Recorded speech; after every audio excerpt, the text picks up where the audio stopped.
Welcome to the 2-Month Review, a weekly podcast brought to you by Open Letter and 3%, in which we take one book, break it down bit by bit, section by section, talk about it, analyze it, make jokes about it, do whatever we want to do, have some fun, all about having fun and reading books. So I'm Chad Post from Open Letter Books, joined as always by Brian Wood of Joytime, author of Joytime Killbox.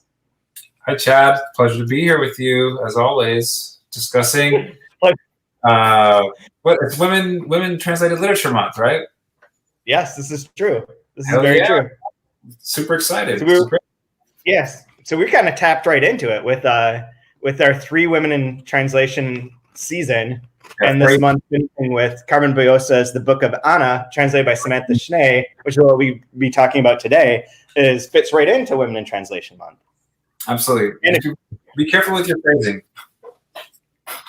You're talking about tapping it, and just relax, dude. Just calm down, okay? Please.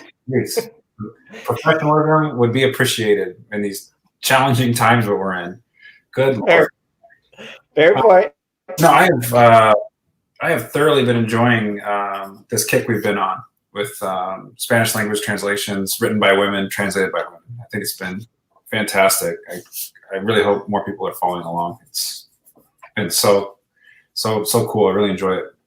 Same here. And we just 2 things. One, at the Open Letter website, any book that's written by a woman or translated by a woman is 40% off. If you use WIT month as the checkout code, you'll get 40% off of any of the books that are translated by women or written by women. And the other thing is that 3% is running, in theory, daily posts about different books or different topics of women in translation. I'm 2 days behind, but I will be caught up. And I have a plan, and lots of people are submitting things to me that I'm going to use as well. So you can check in there every day for more recommendations of women in translation, books by women in translation, or on different breakdowns of numbers, different interviews. There'll be some readings, there'll be excerpts, lots of different things that'll be coming up there throughout the month of August. So, one question and one comment. The comment was, with baseball going to hell in a handbasket, you should have plenty of time to focus and get work done, first of all. Okay, so fuck you, buddy. It is officially the Cardinals are cleared to play tomorrow against the Cubs. Friday they are cleared. They're cleared. They've had no new positives for 2 days. They're up and running. It's all going to be fine. They just have to play 55 games in 52 days. That's not a big deal. That happened. Yeah, it's like the whole Simpsons gag where the fireworks factory is exploding behind somebody's Chief Wiggum. Nothing to see here, folks. Nothing to see here. It's all fine. So, I mean, it is surprising that their test rate has been so low. It's just like, it's clear that like what happens is if someone gets COVID, a shitload of people around them get it, like real fast. Like they all hang out in a locker room together or something. Sort of thing. They're all at the same dance club. Airplanes and yeah. And then the question I have, do you have the numbers? I know Vita does numbers on it, but do you have the numbers on books translated that are written by men versus women or translated by men versus women? We do. It's at the translation database on Publishers Weekly. You can calculate that. I have been trying to figure out how to get 2020's numbers and data up to speed, because a huge part of my process for inputting data was receiving the books in the mail. And so I'm doing a lot of I have not had the time to do as much as is necessary of having to like search through websites and through listings, and a lot of dates shifted. So 2020 is like a real incomplete sort of jumble at the moment. But if you go back before that, all of those are pretty clean. Yeah. And I'll put up another report about that during this month. Hopefully by the end of the month, I'll have all the data for 2020 up to snuff, maybe, or at least close. But right now, it's usually like in the past, we have run that. And in the first years, it was like 26% of the books in translation were by women. And then I think it was up to like 34 or 35. So it was moving up steadily, but like still like a third of the books. I'm just curious about how that looks compared to with like American publishing and book selling, with those numbers, how they compare between these numbers. How close is it, or how far apart is it, and why? Or that'd be a neat topic of conversation or something to discuss on the site, maybe. The one that I would like to figure out this year that it probably might be kind of depressing, but it'll be interesting, is instead of doing it by books, do it by authors, because a lot of the authors that get translated are like series writers. So like Yo Nesbo, or like for women in translation, a lot of like the Scandinavian crime writers have like 7 books that have been translated. So if I instead of counting that as 7, but count that as just one author, I wonder what the percentage is when it's just the percentage of authors that are male versus female. Whatever cheating is required to make it look good or bad. I don't know that it'll look good. I think it'll look worse, to be honest. I think that the women who get translated get multiple books translated, which is a positive, but there aren't as many different new female authors being translated. Whereas with men, I think that there's a lot of like a lot more one-offs. Okay. And is that, do you think that's primarily because it's within like a genre fiction type of?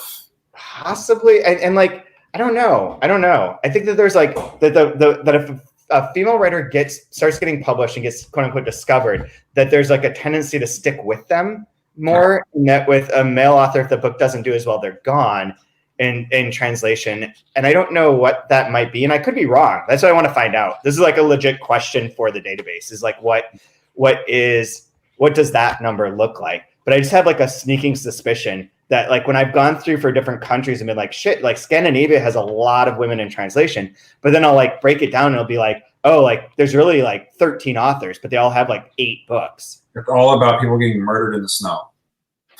And has the word blood or corpse in it. Yeah.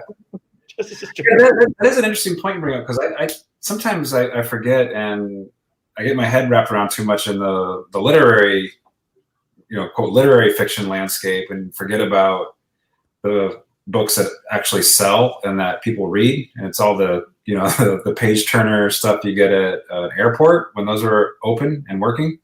That's the majority of publishing in the publishing world. Yeah.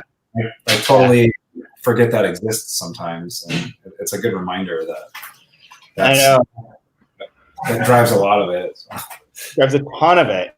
Yeah. Like that in Murakami. I like it. But then you have Elena Ferrante. So Elena Ferrante is a good example of that too. She has like 7 books that are in translation out already, and the 8th one coming now. But she accounts for like of Italian women in translation. If you search it on the database by book, which is the only way you really can, it will say like there's a ton of books by women in translation from Italy, but it'll be like a few authors and they'll have 8 books. She's like a good example of that. Yeah. So yeah, I'm curious. I'll find out. But if anyone's listening to this and wants to contribute to like this month of post, feel free to just email me. I want it to be like a platform for publishers, readers, critics, translators to like support the work of women translators and women writers in translation. So anyone wants to add anything to that would be great, because it won't be as much fun reading my like breakdowns of books or lists of things every single day by any means. Yeah, I'm sure it's an age-old question, but I'm curious about why the gap exists and what we can do to close it, and and there's myriad problems to that. Like one being like, well, what is the gap in other countries that are being sourced? So like how many books are there? But then on the second tier of that, so like say in France, what's the percentage of books by women from France? And then out of that, how many of those are being presented to the publishers in catalogs? So you might, in the times that are presented through a catalog or through a traditional means, isn't every book that's being published. And it's usually a selected number that's presented for being the most likely to be have large sales, to be saleable. And so we might be being presented with primarily books by men. There's also like the subtle cues of like, oh, you're looking for like classic literature. Like, oh, there's this book by this guy from 1950 that's like a classic thing, and not like a upmarket saleable romance novel by and like there's lots of like gendered stereotypical ways in which things get sort of presented, but it's changing. And like a lot of like the more of the translators that are in touch directly with editors, that's a better chance for like promoting books by women in translation and ignoring that whole bias. But it's hard to say like what's really driving it versus, and I mean, one of the things I've noticed before, our books by men tend to sell better than the books by women, but not exclusively. Like Bluebeard's First Wife, Flowers and Mold, Death in Spring. Some of these are like our best-selling books. But when they go 1-to-1, it tends to be in that favor. And the thing that I've noticed that always pisses me off is that at any point in time, it seems like there's one book by a female in translation that gets all the attention, and all the other ones coming out at that time get like no attention. Yeah, it's like this sad idea. It almost feels like, oh, we've met our quota of pushing quote other voices. We're good. We don't need to do any more now. Here's the one. Everybody read this one. We're good, right? There you go. Let's read all these literature. Read Murakami. Good. And then roll up the 95% of white dudes talking about, you know, not having sex with their wives or something stupid. Like, yeah, all right. Like, there's publishing. Oh my God. So on that tip, let me do one other bookkeeping thing before we jump into talking about this section. And that is that our next season, the lucky number 13, we don't have a book picked out, and we want to turn to you, the listeners of the podcast, and anyone who's following along. So I will be putting up on Twitter a post with a poll where you can choose which of these 4 books we should do next. And the 4 books that we're looking at are Virginie Despentes' Vernon Subutex. We could do volumes 1 and 2. Volume 3 isn't available in the US yet, although I have a UK version I'm going to read, but that's one that we could do over time. Baron Wenckheimer's Homecoming by Laszlo Krasznahorkai, which won like all the awards last year, and we've not done a Krasznahorkai book on here.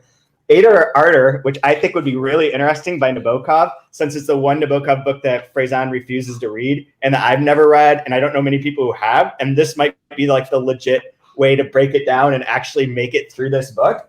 Or Zone by Matthias Menard, which is one of our big books that people know us for, and it would be interesting to reread because it's been out for 10 years and I haven't reread it since we published it. So anyone listening, you can vote on those on Twitter. Just go to the Open Letter Books Twitter feed and you'll find a post there shortly if it's not up already. So do you have a preference of one of those? I don't know how long. I don't know. I don't have the page count in front of me, but I'm going to definitely go with being a slow, lazy reader. I'm going to definitely go with the shortest. Yes. Heck yeah. I want some French. I'll do the French. Yeah. So it's French, Hungarian, Russian, and French again. Cool. But there were some others that we're talking about, but since a lot of them are Spanish, we just did 3 Spanish books. We figured we'll give that a break. Any of those, I think, would be a fantastic excuse to read it and really delve into it. So I'm excited. Anything you pick, I'd be happy with. Me too. So vote. Okay, so we're talking about the Book of Anna by Carmen Bujosa, and we are up through part 3 today, which is Karenina's portrait. It takes place 3 months after Bloody Sunday, which is the last chapter, and it runs up to page 126. It's a very short section, 25 pages, and there's really there's kind of one storyline through this one, and that is the sale of the portrait. That the picture, so in Anna Karenina, when Vronsky and Anna are traveling Europe in love, they go to this artist, I believe he's in France, and this happens, but Mikhailov, and he's commissioned to paint a portrait of Anna Karenina, and it's described as it is here in this section as being like, it was not a picture, but a living and charming woman with curly black hair, bare shoulders and arms, and a dreamy half smile. And the portrait is referred to in the book as being incredibly beautiful and like this masterful construction. And so in this sequel of sorts, the Tsar wants it for the museum, for the Imperial Museum, I believe is what it's called.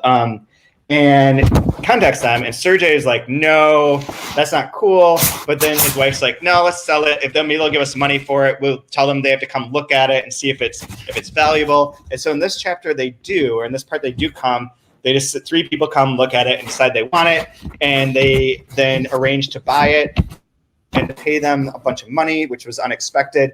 And we can get into that in a minute. And then as they're doing that, suppose Sergei and his wife Claudia dream of Tolstoy coming and berating them for getting rid of the portrait. And then there's a few things about Clementine that are in here. But that's pretty much it by way of plot, I believe, right? There isn't anything I'm skipping over. I think that's the gist of it. Yeah. Yeah, I mean, it ends with a cliffhanger that we can set up later. But so, what do you think of this section? It was fun. I felt like this one really starts to kind of push the metafictional aspects of it. With the characters in the dreams, the characters starting to realize that they're characters, and the fact and the fiction blending together. And I think kind of at this point, Carmen's gotten us kind of, I don't know, she's woven this wonderful, tapestry of a story, and like now she's really starting to kind of get us comfortable enough where she can start pushing it a little bit, and testing the limits of how uncomfortable she can make a basic reader of this book to still hang on. I really enjoyed that she's starting to kind of get a little more experimental, and I felt it in this part. Yeah. It's interesting because it does contrast then, like if the last section was the political section about the first sort of uprising and what leads to the revolution in 1905, this one is like, that's pushed aside, and instead you have like what the Tsar is doing in terms of acquiring goods, and then have Tolstoy being like, you can't do this because this whole thing is corrupt. The Tsar is corrupt. So it's like a different way of approaching the corruptness of the Russian government, and like it devalues the people. Art. Yeah, and the way it deals with art, which I thought was interesting, with the actual piece of artwork, with literature. I like that she used Battleship Potemkin, which was also, I don't even know how to say that correctly, but which historical, and it's a movie that you're apparently supposed to watch at some point because it's so important to cinema. But I don't know, I never took the time to watch the long whole thing of it. But even that being a piece of art that's well known within the. That's true. I hadn't thought of it that way, but that's totally true. And it is like the thing about the Battleship Rebellion. So it's like a mutiny, essentially. For anyone who doesn't know, there's like a mutiny. They're during the Russo-Japanese War, right? There's only one mutiny, and it has Mel Gibson and Anthony Hopkins. Okay, that's the only one. Perfect. Yeah, that absolutely. Yeah. So they're part of like the war, and they're poorly fed. Everything sucked. They hated life on the ship, and so one guy, the guy that's referenced here, Mel Gibson. Mel Gibson. Mel Gibson gets upset, and he gives a speech, a rousing speech about Scottish honor and bloodbaths or something, and he's got paint on his face, and then they charge the front of the ship, and it explodes, and then they're free. No, so one guy, whoever it is on here, Vakulanchuk. That dude, totally knew how to totally practice that ahead of time. He gives a speech about like, fuck this, we're not eating your shitty food, and we're not doing this anymore. And there's a mutiny, which is cited historically as one of the things that led to the revolution. And that is a point where the standing up. So you get the real life revolution against this imaginary, or this dream of Tolstoy talking about the imaginary portrait that's being then taken by the Tsar, bought by the Tsar with the Russian people's money to be hung in that museum. So yeah, you're right. There is like an interesting like art and life play right there that's going on. And for me, it was super trippy because in reading it, I was picturing like the famous scenes I've seen of that film, that famous Russian film, and like the storming and on the deck of the ship and stuff. So it's just this weird like layer upon layer upon layer of artifice, and it's really cool. I didn't know that the Leo Tolstoy coming to them was a dream until like halfway through. Like I missed that part. I missed it at first. I was like, oh, okay, so Tolstoy's a character now. That's weird. I need to look at the guy. Like I don't remember. And it's like in the dream, like, oh, okay, this is a dream. That makes total sense now. That's exactly what happened to me. I hit that part where it said like, here the dreams of husband and wife diverge, and I was like, wait, what? I was like, went back and I was like, oh, they had the same dream. I get it now. Comprehension C-. That's okay. I'm just getting by. Still passing. Don't have that. In COVID world, C- is as good as an A+. if you're remote. I don't know if it's right or wrong of me, but I keep thinking back to at the very beginning, the quote from Susan Jacoby. Anyone who's spent her whole life with Tolstoy certainly deserves a good measure of sympathy. And I keep thinking of that line as I'm going through and reading the book and the quote unquote characters or the people that are affected by the weight of Tolstoy and what's happening in their lives. And I really felt that in this part as well. Yeah. What do you think of the characterization of Tolstoy? I took him as not being, it wasn't necessarily a positive view of him. Yes. But it was humorous and playful in the way it was kind of showing his warts and his faults.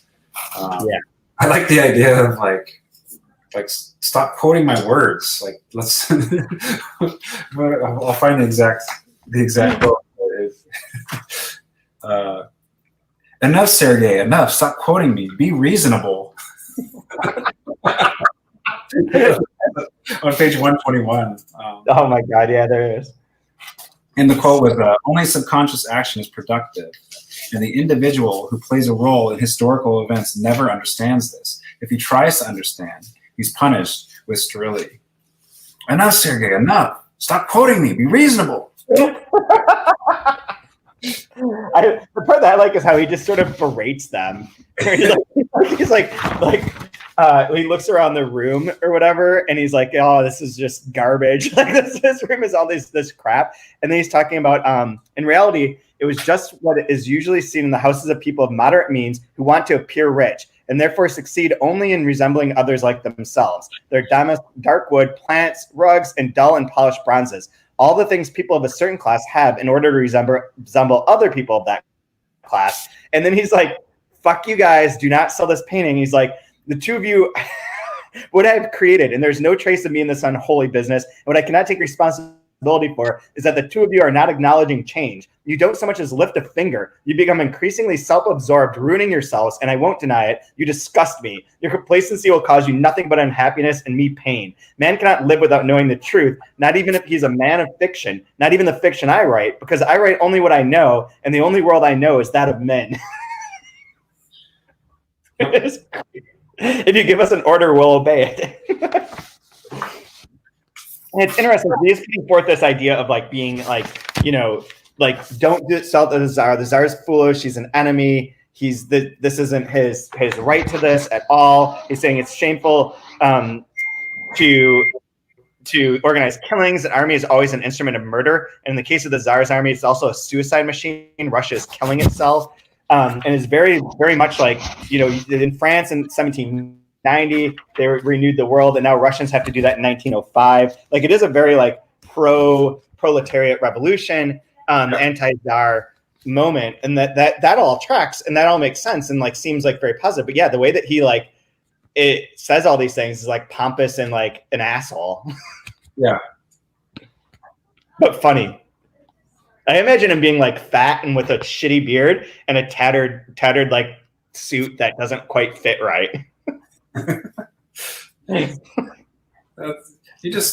That's just about every older, like super old person that lives long enough and still wants to wear suits. And they're always, it's like my great grandpa, who every suit he had cigarette holes in it at that point in his life, but would still wear them. And it's like, "Grandpa, we'll get you a new suit." And he's like, "Yeah, I'm just going to smoke in it anyway. It doesn't matter."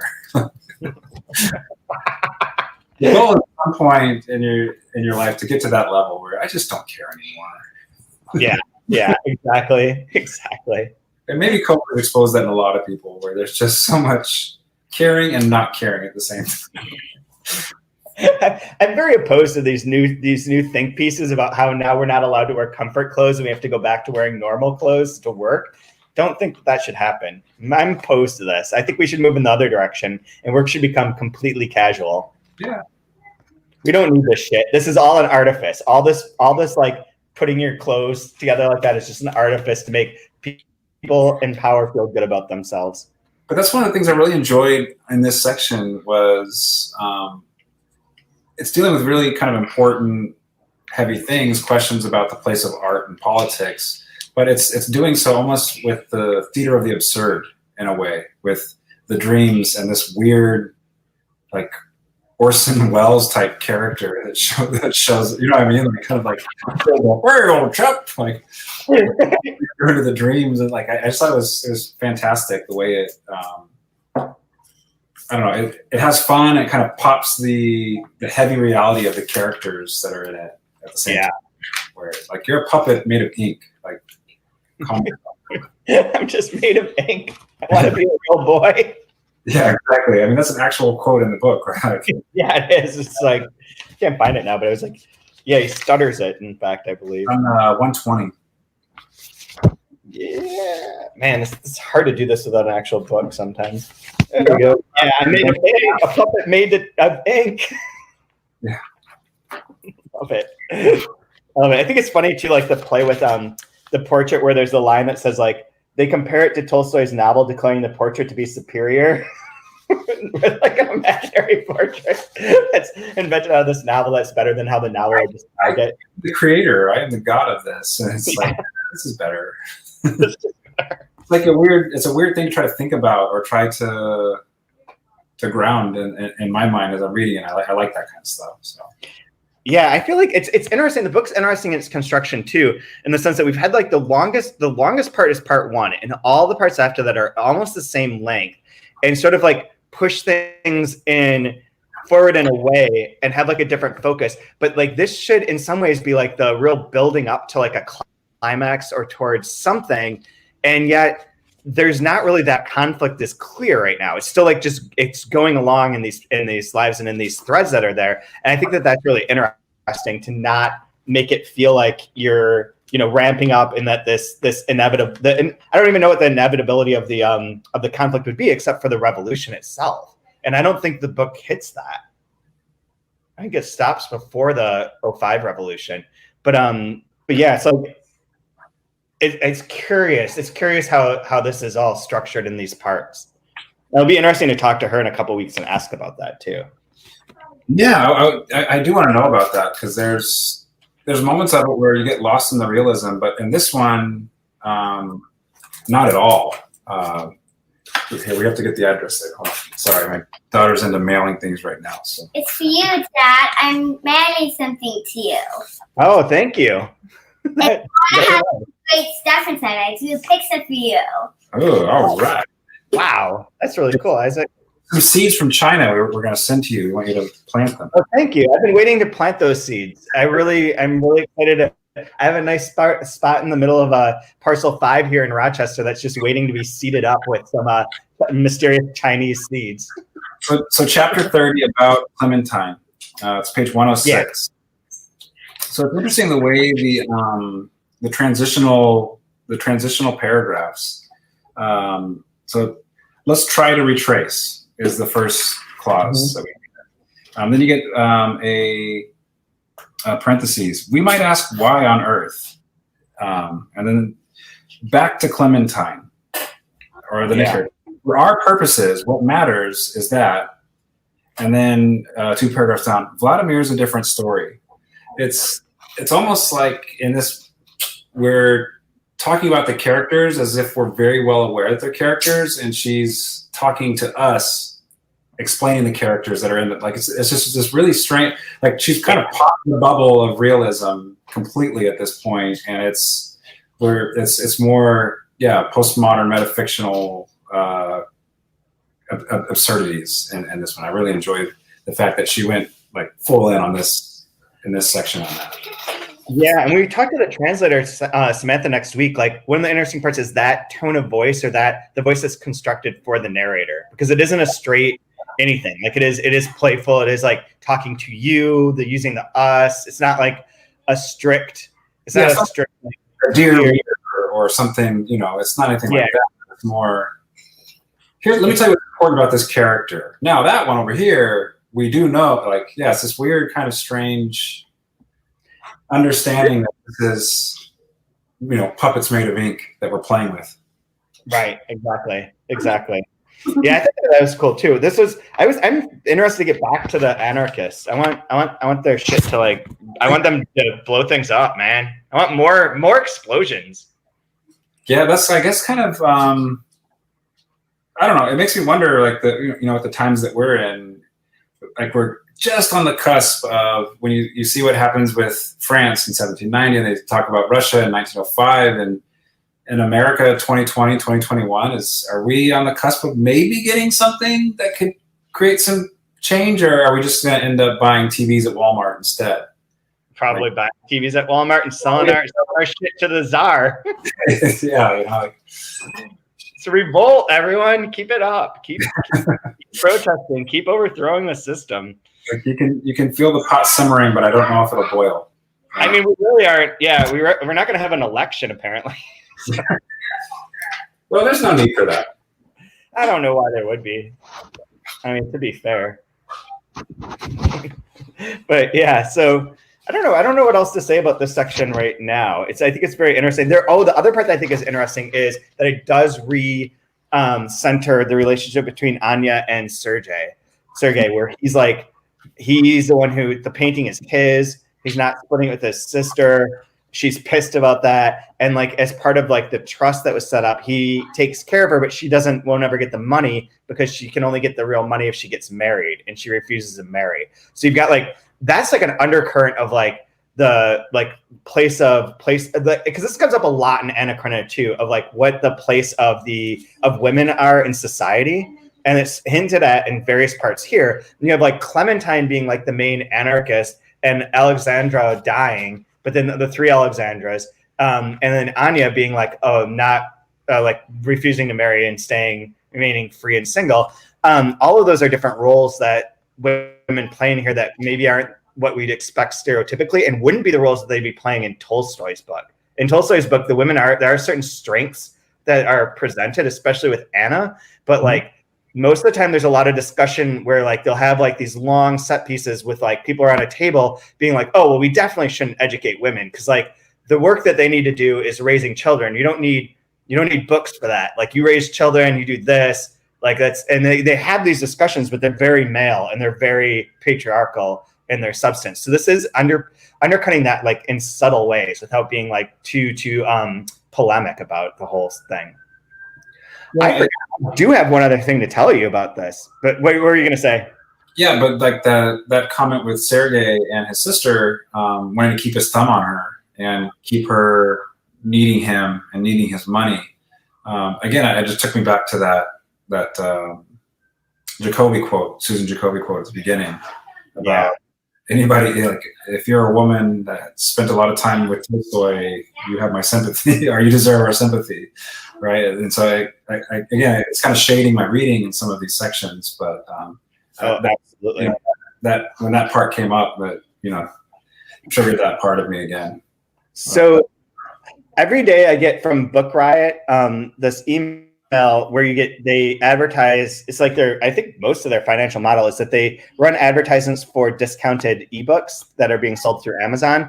And so there's different ones every day. I look at it most days, but not always. But the one that's from yesterday was for one of the books that was included in this offer was that you can buy a book called Anna K, a love story written by Jenny Lee. It's one of two books in the Anna K series. I don't know about this. Where's the second one? Yeah, the second one is called Anna K Away. Huh, interesting. Okay, so I was like, Anna K? Like, is this about Anna Karenina? And I went and looked at it. And here's the jacket copy. A national indie bestseller. Meet Anna K. Every happy teenage girl is the same, while every unhappy teenage girl is miserable in her own special way. At 17, Anna K is at the top of Manhattan and Greenwich society, even if she prefers the company of her horses and dogs.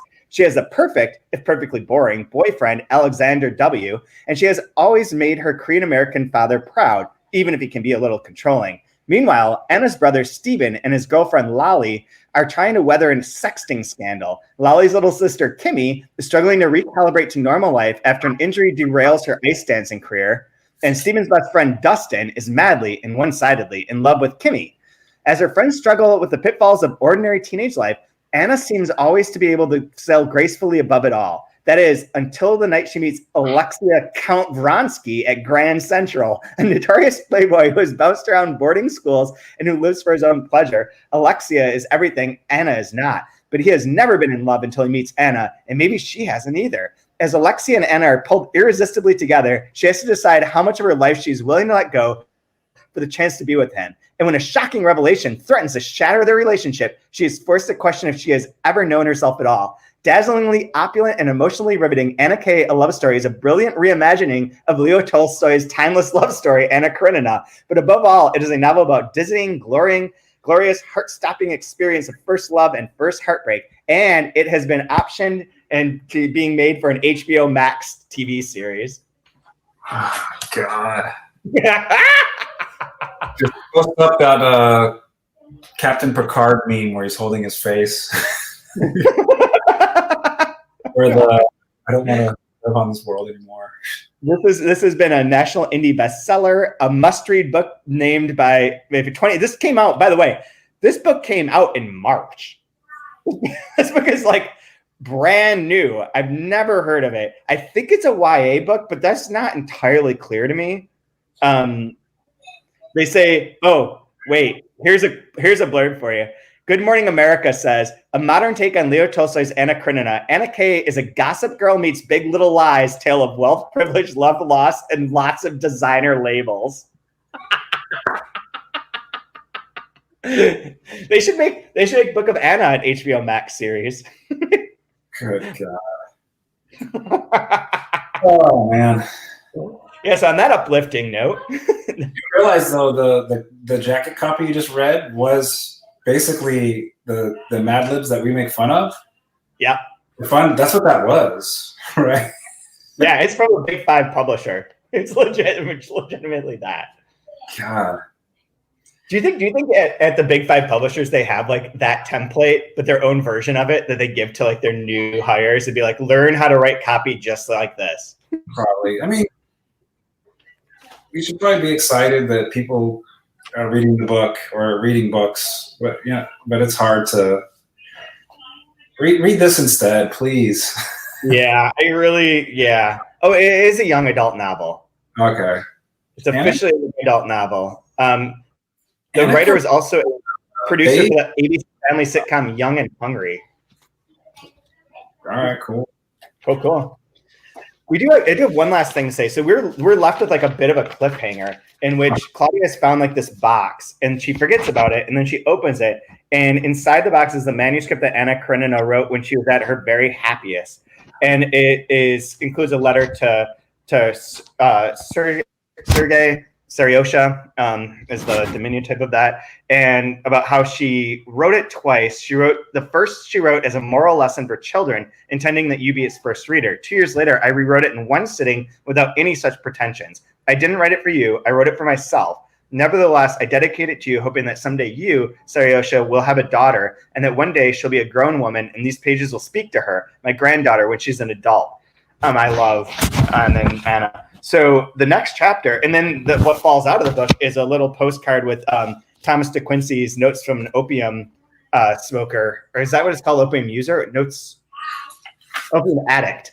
The quote from that, and this is the part where, like, in the book, Anna's doing a shit ton of opium and writing kids' books, and the next chapter is the Book of Anna with no time. So it is this book that she wrote in Anna Karenina, the Tolstoy version, that will now be in our book, the Byosov version. So I'm excited for that little, like, it should be, I assume that's going to be like a set, like its own thing that's outside of the universe that we've had so far, with the exception that like it ties in through the character, but that like this story or the book that she wrote is going to be a standalone sort of thing, which makes it kind of see what it is. Excited to check it out. I hope in Anna K, when she's writing, she's doing Adderall and vaping. I think would be for sure more current for the kids. Vaping and doing Tide Pods. Tide Pod challenge and vaping. I'm gonna write a crazy feminist fairy tale after I chew on this Tide Pod for a while.